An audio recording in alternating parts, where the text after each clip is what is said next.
Bienvenidos, tengan ustedes muy buenos días.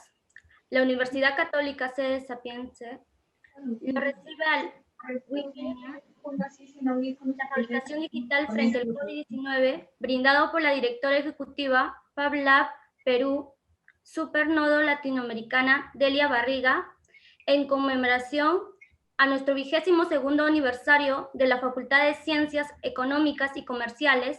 Para un buen desarrollo del evento, les solicitamos mantener sus cámaras apagadas y realizar las preguntas a través del chat. Quien lo acompaña es el panelista Jorge Costa. Buenos días. Muchas gracias. Buenos días. Bueno, hoy día vamos a tocar el tema de cómo la fabricación digital ha sido un pilar dentro de esta pandemia, ¿no? Frente al COVID. Les voy a hacer una breve introducción de lo que es la fabricación digital. Los laboratorios de fabricación digital son espacios de innovación, de creatividad, de investigación y de invención, ¿no? Son lugares además abiertos e inclusivos, equipados con herramientas asistidas por computadora, con software libres en su mayoría, también todo hecho en este campo de la informática o la computación. ¿De dónde vienen los Fab Labs? Los Fab Labs se crean el año 2001 respondiendo a las preguntas después de los avances en informática y en computación que se viene para el mundo. Neil Gershenfeld, director del CBA, del Centro de Bits y Átomos de MIT, concluye que lo que se viene para el mundo son las fábricas inteligentes. De ahí entonces sentamos las bases de lo que hoy en día conocemos como Industria 4.0 o la cuarta revolución industrial. Y se empiezan el estudio de las capacidades computacionales inherentes a los sistemas físicos. Vale decir, cómo transformo bits en átomos. Cómo esta transformación va a traer, obviamente, cambios estructurales en la forma en que nos relacionamos. Entonces, las producciones, por ejemplo, de los bienes y servicios, normalmente salen de, como en el cuadro que ustedes ven ahí, de la materia prima a los lugares de industrialización. Estos, a su vez, van a los canales de distribución y por fin llegan al consumidor. Un consumidor pasivo, un consumidor que no interviene en los procesos. Y eso está cambiando. Hay otro término que también estamos usando dentro de la cuarta revolución industrial y es el prosumidor. Es un consumidor activo que interviene desde el diseño del bien que quiere adquirir. Entonces estamos frente a otro modelo, inclusive, de relaciones comerciales, económicas. Estas páginas que ven aquí son las páginas que normalmente ustedes van a ver de ahora en adelante. Cómo este consumidor va a interactuar con estas plataformas digitales para tener el producto que él requiere. Entonces va a convertirse en un codiseñador. En este caso específico de un jarrón, él va a establecer las medidas,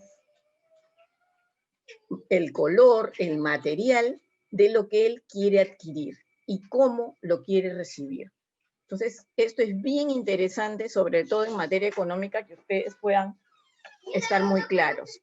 En lo que es la fabricación digital, en realidad es transversal a cualquier industria, inclusive también a los servicios.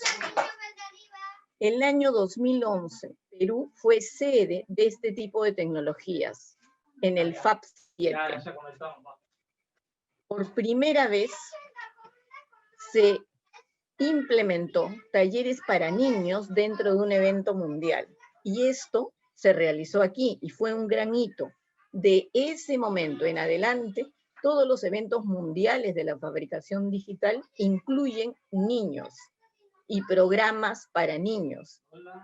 Ahí también, junto con otras entidades a nivel educativo, se formó lo que hoy en día también conocemos como STEAM o STEM. El año 2011, ustedes ven ahí a Neil con representantes de Latinoamérica. En esa época había 50 laboratorios de fabricación digital en todo el mundo. Otro hito importante que sucedió aquí en el Perú fue que se lanzó el Fab City. El Fab City hoy tiene más de 30 ciudades a nivel global. Esta es la hoja de ruta de ese Fab City, que empieza en Lima, pero que lamentablemente Lima aún no se suma a esta red de ciudades dispuestas a hacer una transformación desde las bases. Hoy en día, el Perú tiene oficialmente 25 laboratorios. A nivel latinoamericano tenemos 250 y a nivel global más de 2000. Perú, además, es el nodo latinoamericano, es el que coordina este tipo de tecnologías a nivel de la región. En materia de educación, nosotros pensamos que es muy importante justamente tener estos conceptos claros. Hoy en día, el joven estudiante tiene que entender que el mundo está cambiando y que tiene que rediseñarse, y que para este rediseño debe prepararse, porque es a la generación que le toca hacer este cambio. Hay que reinventarse el presente y el futuro. ¿Qué tipo de ser humano buscamos para el siglo XXI? Normalmente buscamos un ser humano que tenga propósito, sabiduría, que sepa a dónde va y qué es lo que quiere y qué huella quiere dejar en el planeta. Autónomo. Hoy en día se hablan de ciudades sostenibles y sustentables.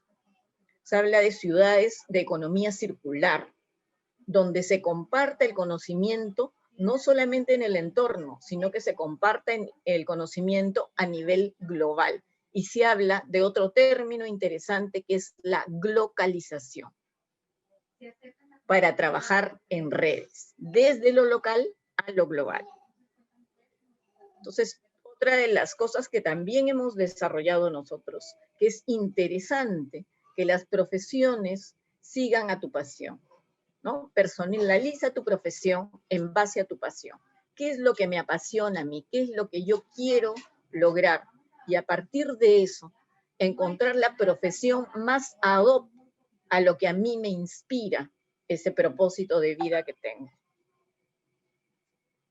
Ustedes vieron esa primera imagen de los niños, ¿verdad? Eso fue en el 2011. Estos niños ya crecieron. Uno de esos niños tenía 13 años en ese momento y quería ser físico. Se inspiraba mucho en Neil, que era físico. Hoy en día es físico, está haciendo su maestría ya y ya tiene papers científicos publicados en revistas indexadas.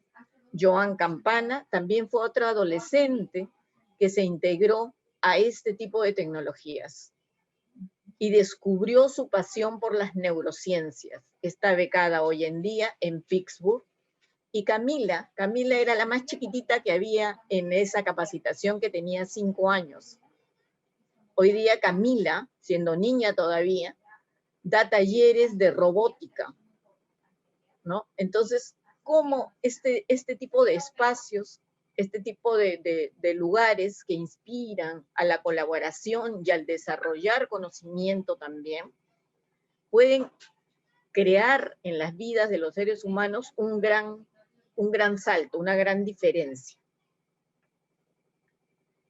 Este año, en la pandemia, nosotros salimos con lo que teníamos ya desarrollando, que eran, por ejemplo, capacitación en fabricación digital a docentes, Ya habíamos hecho capacitaciones digitales a docentes en Perú, a docentes de El Salvador, a docentes en Ecuador también. Y esto lo sacamos desde el día 0. Recuerdan ustedes que el día 15 de marzo se anunció el confinamiento. Y nos preguntamos, ¿y qué van a pasar ahora con todos estos niños que no van a ir al colegio? Y sacamos talleres gratuitos todos los días.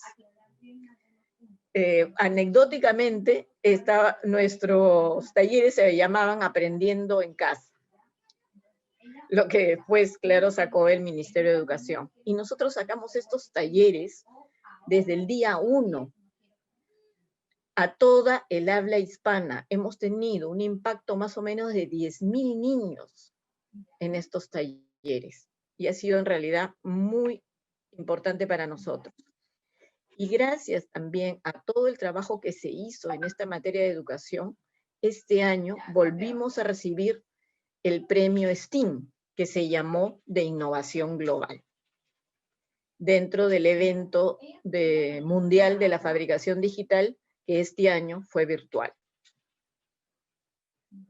También habrán escuchado ustedes de las 25.000 becas de Minedo, que en realidad son becas otorgadas por 6 partners, ¿no? Y entre ellos FabLab. De estas 25.000 becas, nosotros tenemos más de 10.000 becas.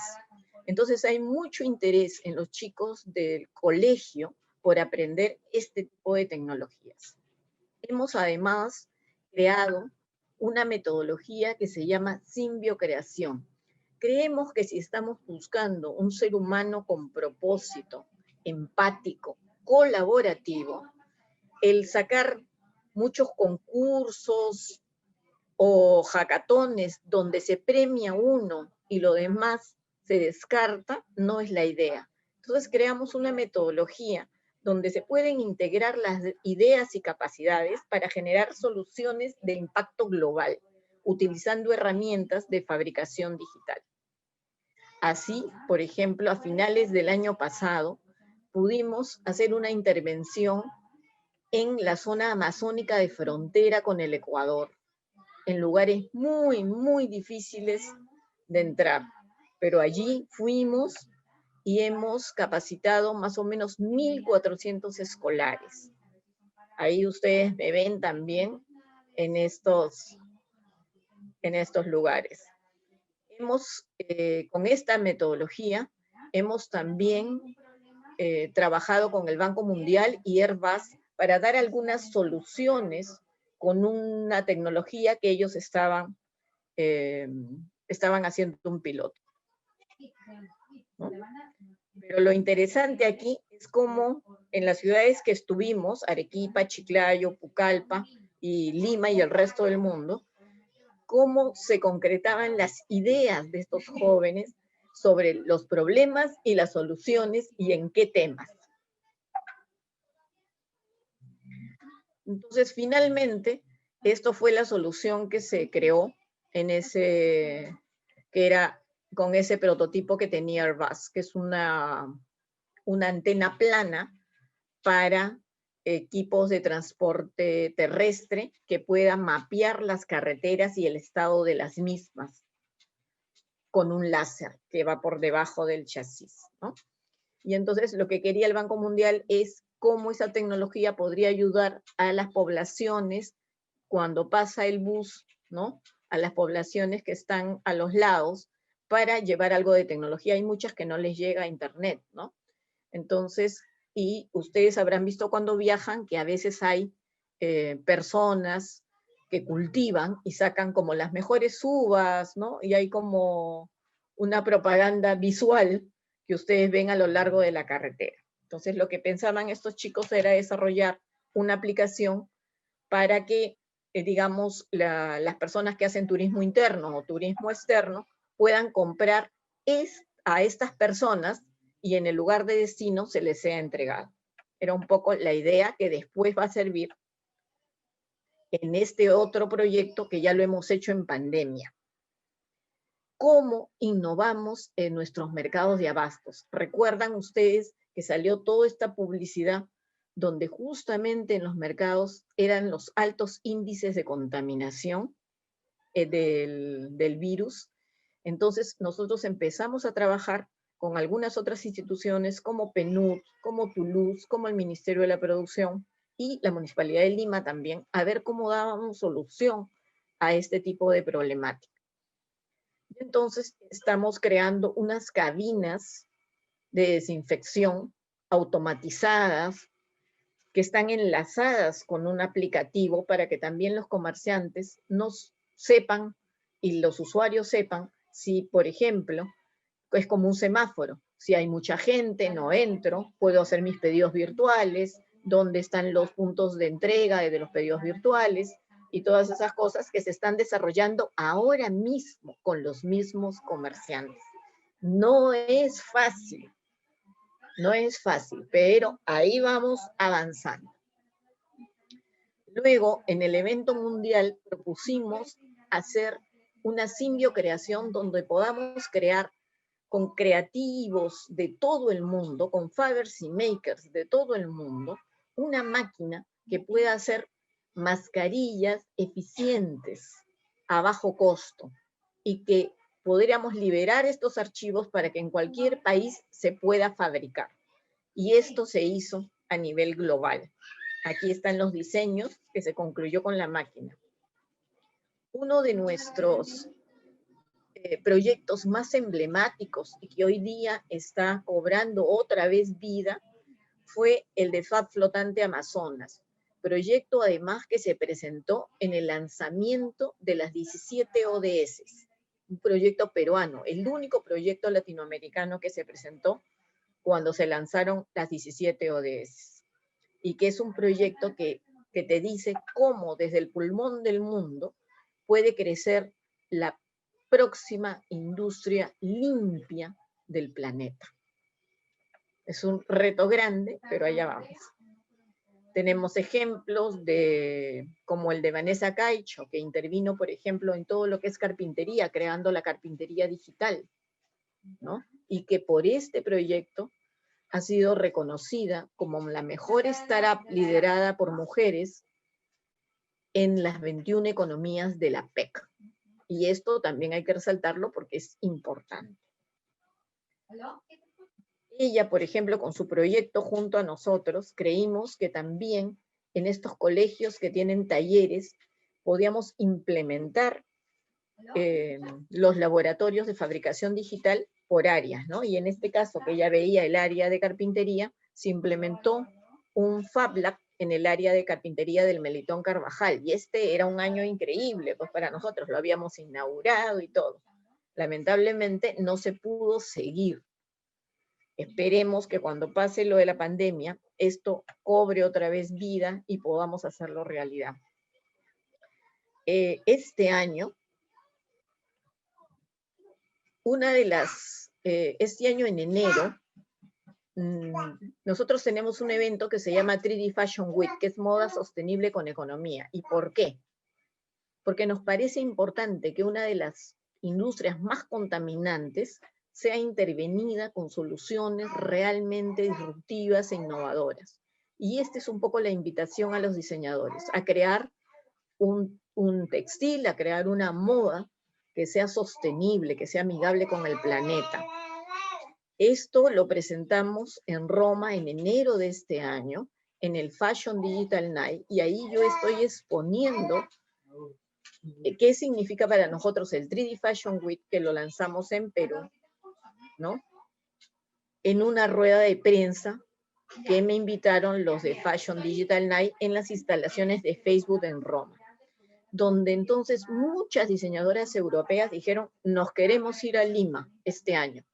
Lamentablemente, por la pandemia, esto es difícil, pero aún así, estas fueron nuestras diseñadoras que estuvieron en ese momento en Roma, pero aún así, que es importante que nosotros sigamos avanzando. Y este año, a pesar de las circunstancias, este evento que nació en Perú, hoy día es latinoamericano y casi global, porque las diseñadoras europeas van a participar también ¿no? De manera virtual. Y entonces, sin querer, queriendo, este evento se convirtió en algo más grande de lo que nosotros inclusive habíamos pensado. Ahí salimos en unas revistas con los protectores faciales que diseñamos, y este ya es un protector más de moda, ¿no? Con respecto al COVID, nosotros desde el primer momento ya sabíamos un poco lo que nos esperaba. ¿Por qué? Porque al tener una red global de más de 2.000 laboratorios, teníamos a los laboratorios, por ejemplo, de Europa, que ya nos decían, miren lo que estamos pasando, los médicos no tienen protección. Entonces, todos nuestros laboratorios de FabLab y de makers en el mundo empezaron a fabricar elementos de seguridad, de protección, súper rápido. Y eso lo iniciamos desde el día cero también. ¿Por qué? Porque nosotros ya sabíamos y nos decían, ya no tienen tiempo que perder, mira, hay estos diseños, hay esto, y empezamos a testear, aún en confinamiento, pidiendo permisos. Y fue bien interesante que las universidades, siendo diferentes donde tenemos los laboratorios, todas dijeron, si se consiguen los permisos, abrimos. No es fácil abrir en pandemia un laboratorio dentro de una universidad, pero se pudo lograr los permisos y nos convertimos en el grupo de investigación y fabricación digital para la salud. ¿Por qué? Porque también fabricamos piezas para los respiradores, también compartimos diseños de respiradores, también fabricamos cánulas de alto flujo, también compartimos diseños con otras instituciones. Hicimos muchísimos protectores faciales. Ahora recién estamos terminando porque nos pusimos de meta hacer 100.000 protectores faciales. Y recuerdan que les había dicho que teníamos 25 laboratorios. Pues en pandemia eso se duplicó. Y ya éramos más de 50 instituciones trabajando como una fábrica de producción distribuida. Otro elemento de una cuarta revolución industrial o de una industria 4.0.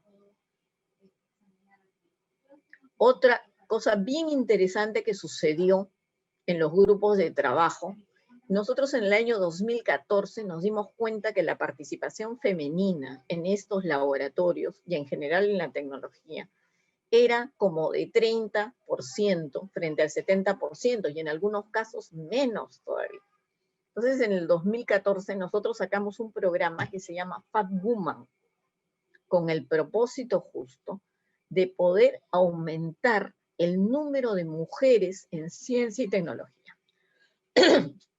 Y en esta pandemia fueron las mujeres las que lideraron casi todos los grupos de áreas de esta fabricación, ¿no? Desde el desarrollo de producto, estuvo María Choc, con John, Naldi Carrión, y estuvo al frente de todo lo que es la fabricación. Ella distribuía, quien fabricaba todo, Stephanie, todo lo que era la distribución, Miluska en las donaciones. Entonces, yo me preguntaba y decía, wow, a veces uno no ve el avance que se ha tenido cuando se ha impulsado algún programa.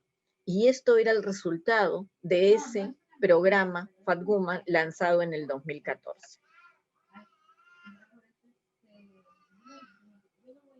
Aquí nuestros aliados, médicos, Fuerzas Armadas, hemos capacitado a suboficiales de las Fuerzas Armadas para que también fabriquen protectores.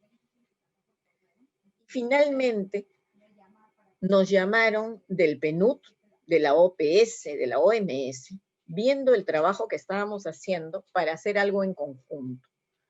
Y ellos querían un tipo de protector que ellos le llaman cascos de vida, que sea una protección 360, una protección completa de la cara. Entonces nos pusimos a la tarea para hacer este diseño y la producción. También creamos una plataforma para que la gente pudiera saber que su donación iba concretamente y a quién iba. Y entonces, esto fue la Red Peruana de Fab Labs y sus aliados, trabajando muchísimo y muy fuerte durante toda la pandemia. Ahora ya estamos con 3 laboratorios nada más terminando las últimas producciones, porque también era importante hacer el mix con la industria. La industria tiene que alimentarse de estos laboratorios de fabricación digital para hacer los cambios que tiene que hacer. Y por lo menos un par de industrias así lo creyó y están convencidos y están totalmente fabricando en esta ocasión casi al costo estos protectores faciales. La campaña salió, cuidemos a quienes nos cuidan, y ahí ustedes van a ver, está pues PNUD, la OPS, los makers, los Faber, la Municipalidad de Lima.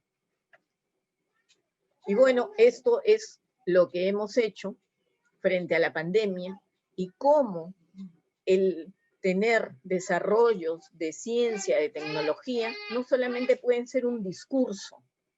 En realidad, en la pandemia se ha visto claramente cómo estos pueden ser aterrizados a una realidad.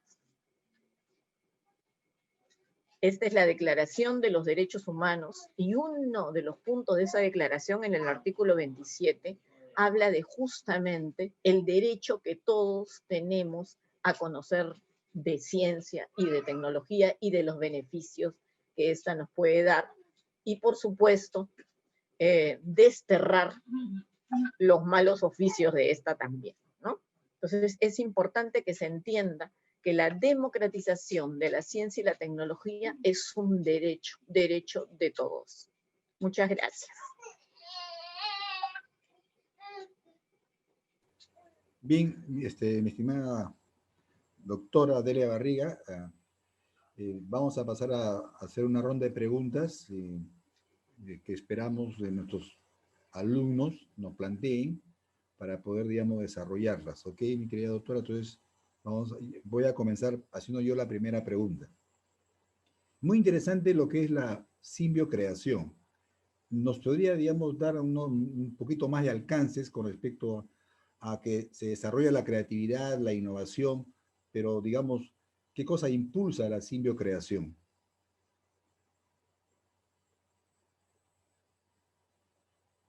¿Quieren que les conteste después de todas las preguntas o voy contestando conforme van ustedes?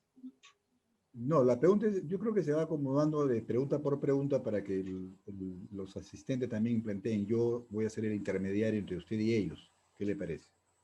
¿Ya? Me parece muy bien.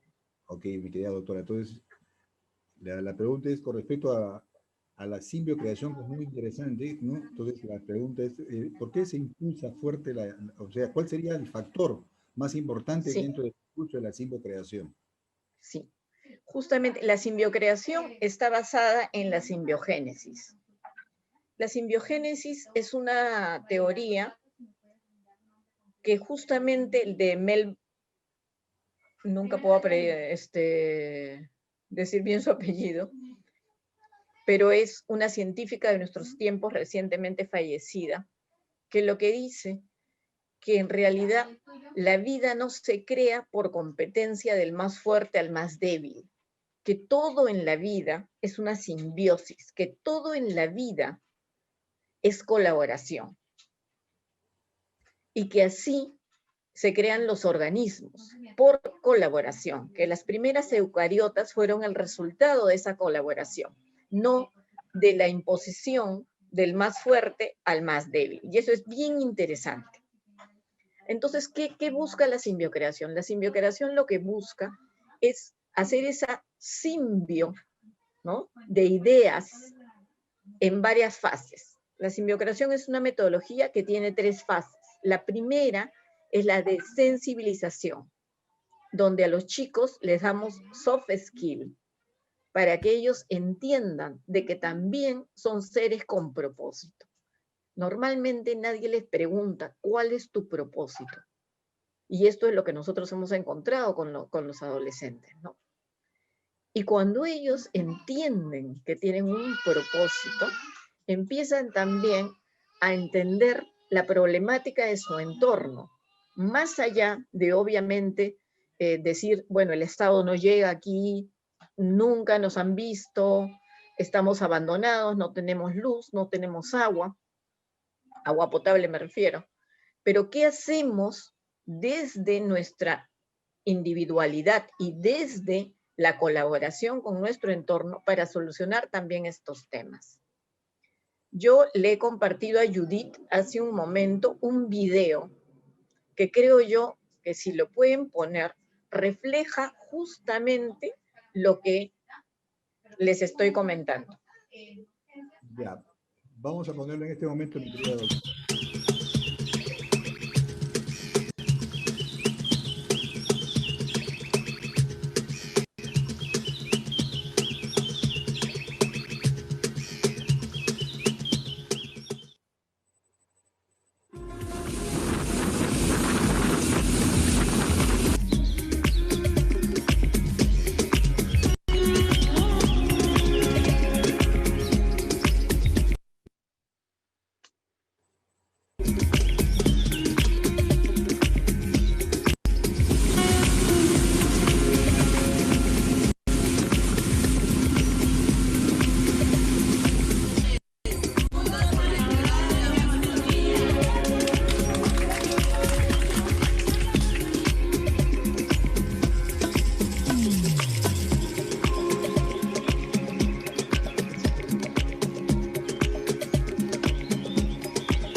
significa para ustedes toda esta experiencia? Realmente es algo maravilloso porque acá hemos podido reencontrarnos y aparte de ello hacer nuevos amigos, aparte de lo que ya tenemos, y también conocer nuevas cosas. Es súper bonito porque aparte de que nos han enseñado, ahora quieren que nosotros enseñemos y es una oportunidad súper bonita que nos están dando. Es increíble.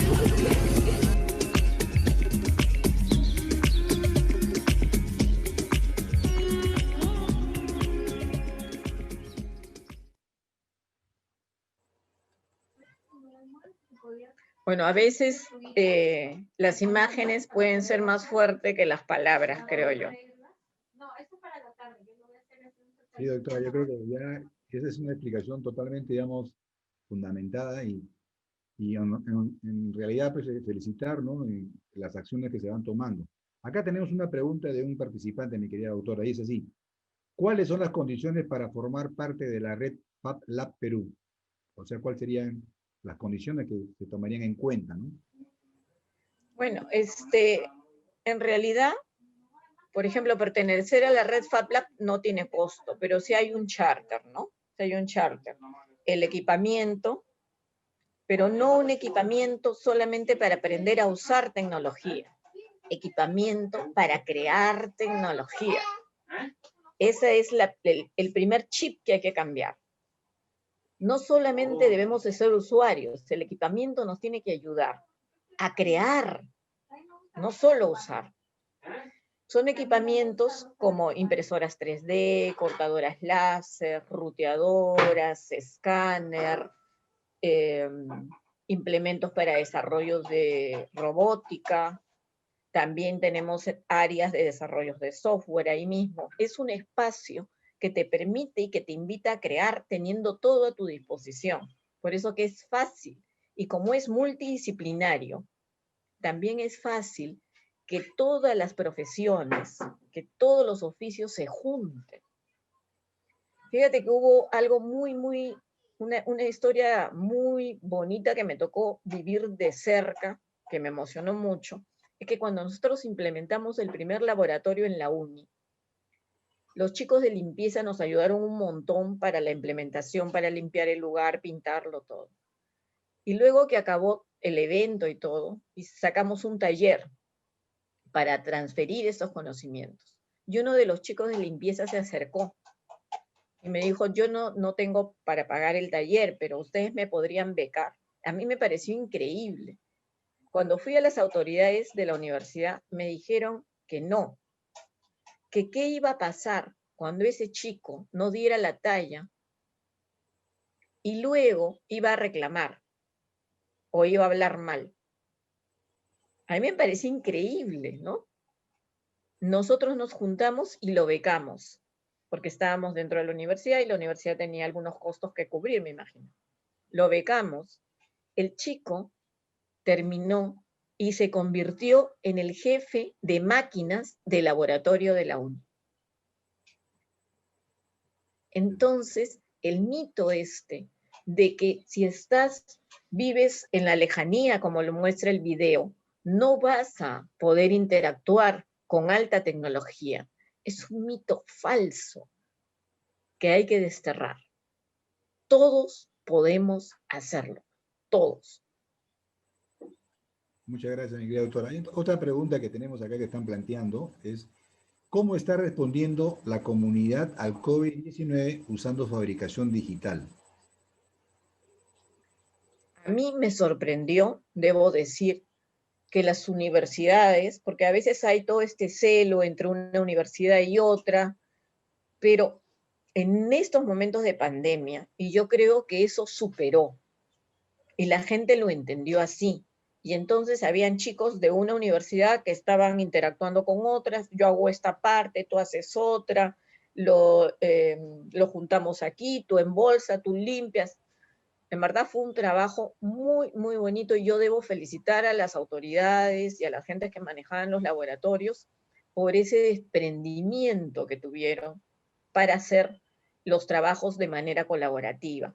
Y también como otras organizaciones, como la industria, por ejemplo, dijo yo también, ustedes me dan su modelo, yo lo industrializo, tú puedes hacer en, no sé, pues en todo un mes o 2 meses 30,000, yo hago 30,000 en un día.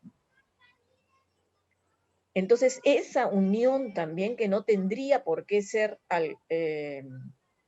diferente, ¿no? Que tenemos que aprender a también servir a la empresa y a la industria. Esta empresa y esta industria que tienen que transformarse y tienen que transformarse a partir de lo que las instituciones de desarrollo tecnológico y de desarrollo científico les pueda dar y alimentar. Eso es lo que hay que entender también. Okay. Otra pregunta que tenemos también, mi querida doctora, es, en el caso de ciudades en que todavía no ha llegado el programa, existen muchos jóvenes con bastante potencial.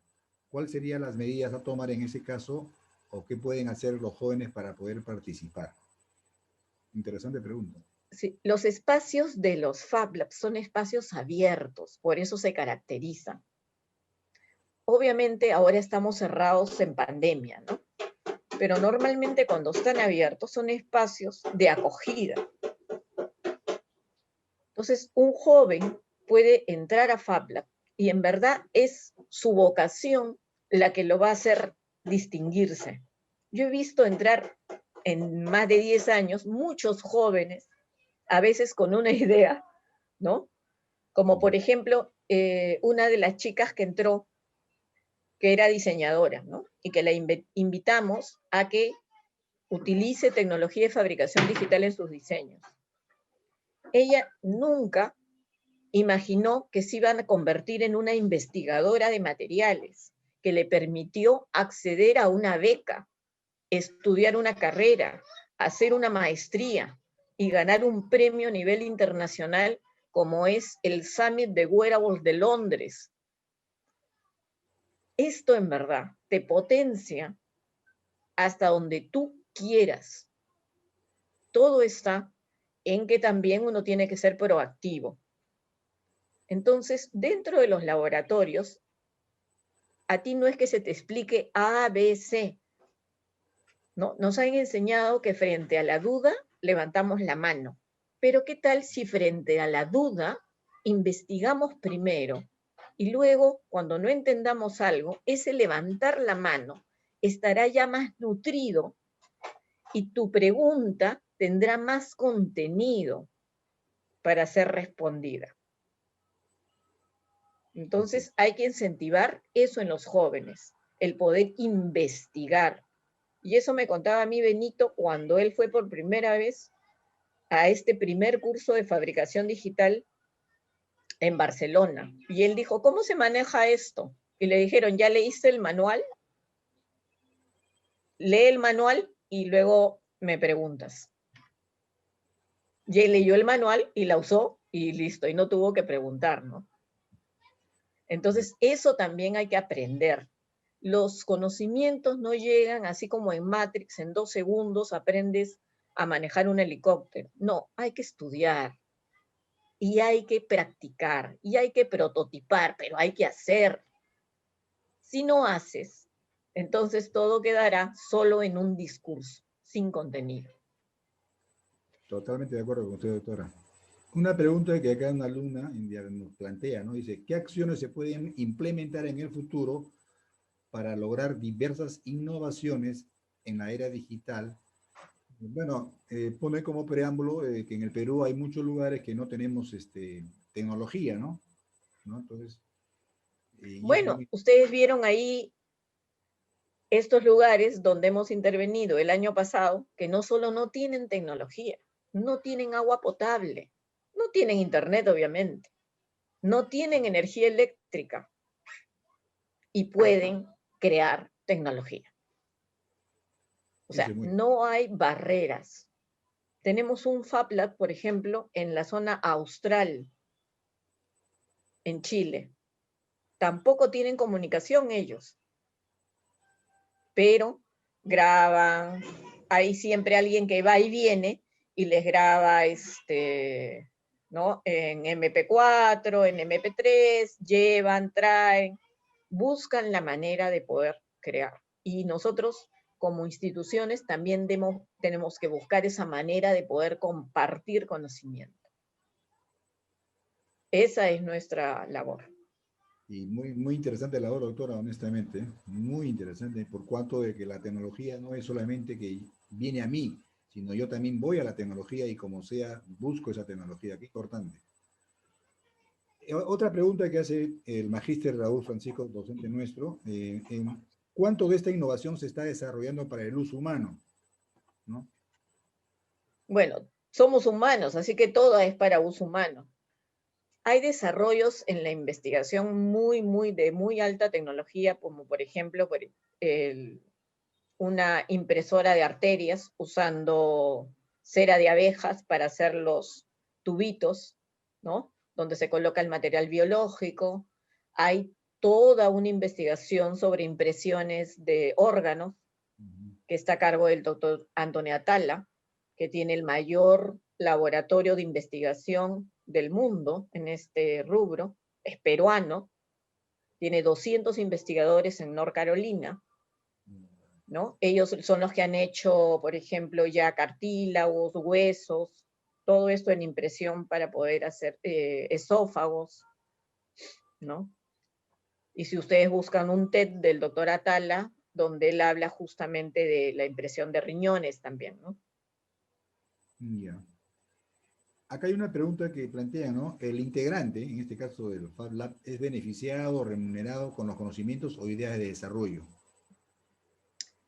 Hay diferentes tipos de Fab Lab. Nosotros somos una asociación sin fines de lucro, ¿no? Casi todos somos voluntarios. Si algo recibimos alguna vez es por proyectos que hacemos, que alguna multilateral como Naciones Unidas o como el BID o como el Banco Mundial nos pagan para desarrollar. Pero normalmente casi todo nuestro trabajo es con voluntarios.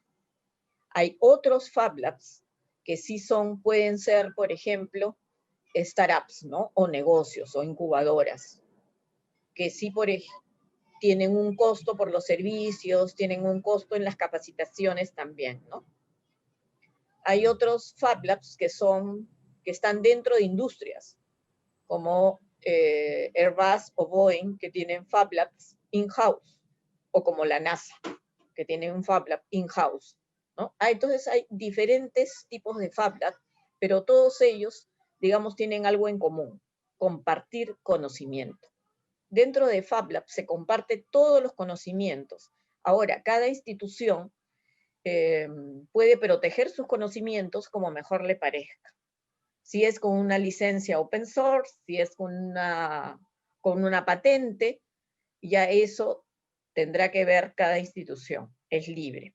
Pero en el caso de la red de laboratorios, todo el conocimiento es compartido.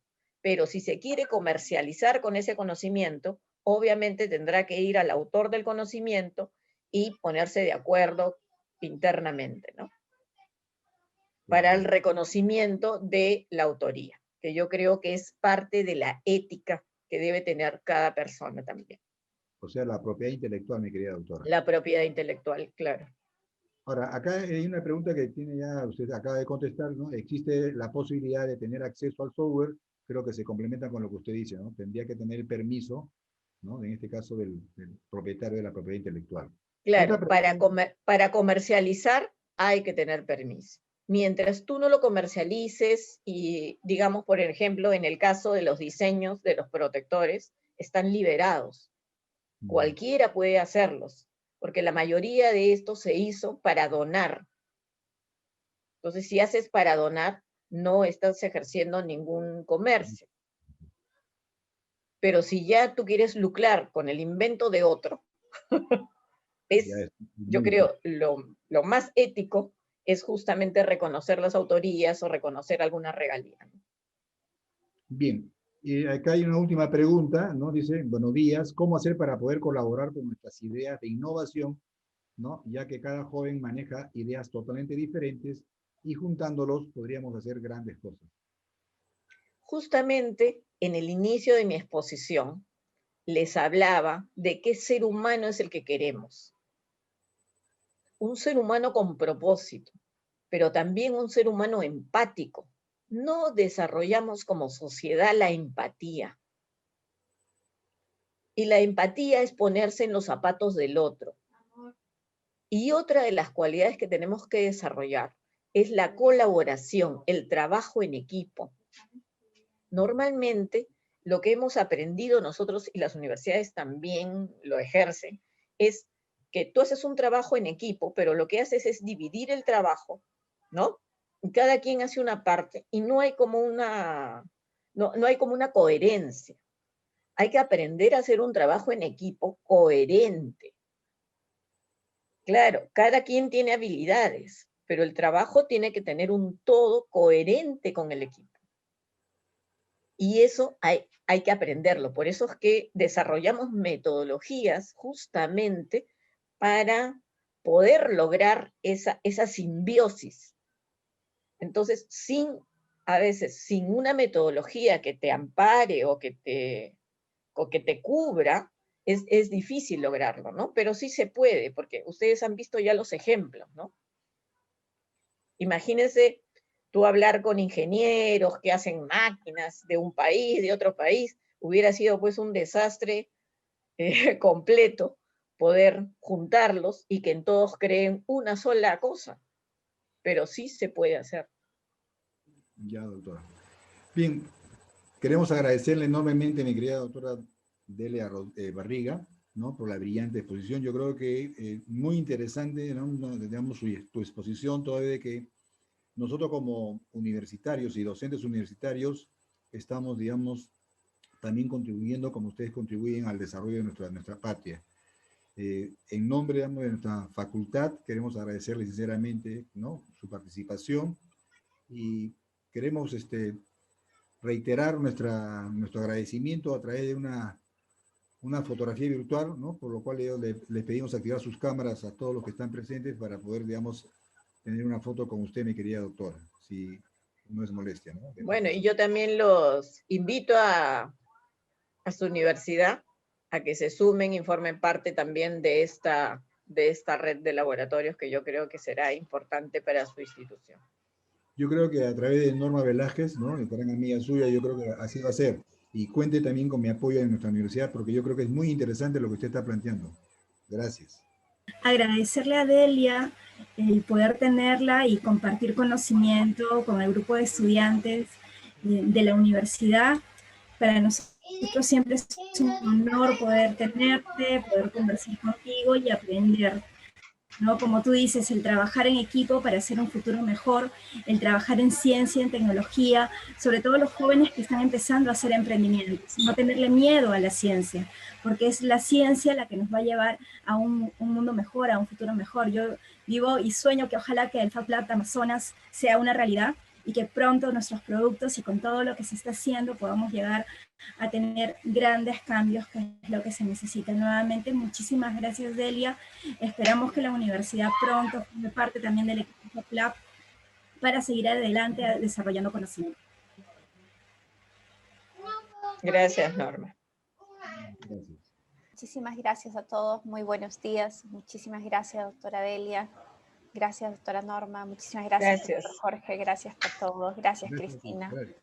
Un gusto saludar a la doctora. Gracias, nos vemos.